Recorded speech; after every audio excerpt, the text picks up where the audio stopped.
heartstrings a little bit with her story, but it's definitely one that you want to hear because it really, really hits home what this disease does to families. She's going to share her story as mom to Holden and why she participates in the Heart Walk. I'm going to hand it over to Amy Cochran.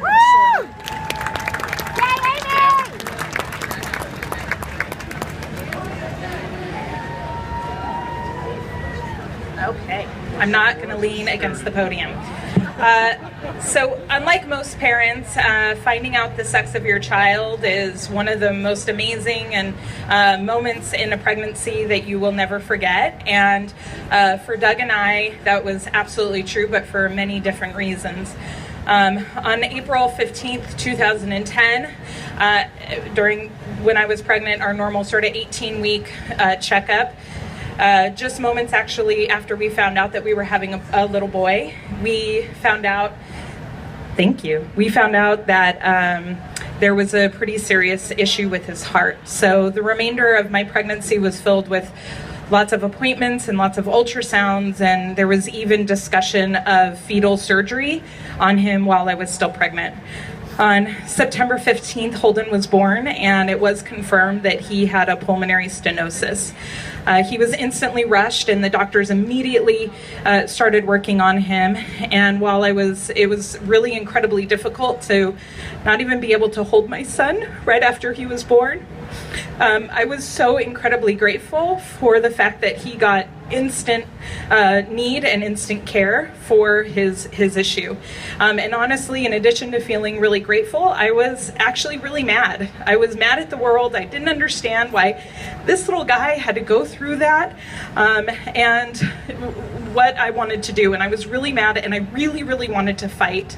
And fortunately, I worked for a company, Sephora, wherever you guys are at, who happened to actually already be a part of the American Heart Association and actually had been doing this walk for years and years before we actually even had Holden. And so I was instantly able to get connected to the American Heart Association, and I was instantly able to get connected to an organization that was as mad as I was and was as passionate as I was. Since Holden's birth, he has actually, fortunately, only had to have 2 procedures, which many kids that have congenital heart disease have much, much more.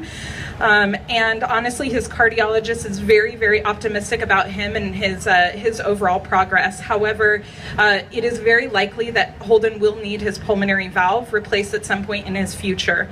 But I, too, am optimistic. The medical advances and the research that have been done in this field are absolutely incredible and are actually why Holden is even here today. And I can only imagine what those advancements are going to be like in the future. And this is really where each and every one of you come into play. The money that each and every one of you have raised for this organization are going directly towards those medical advancements and those life-saving advancements that will be funded by the American Heart Association. So while I'm the person standing up here, know that there are many parents and siblings and grandparents out there of children that have congenital heart disease, and I'm just one of them speaking today. And that the money that you have raised will impact so many that you will never ever meet. And while you may never shake our hands, know that we celebrate and praise you often, and we all cannot thank you enough, and I cannot thank you enough for saving our son's life. Thank you.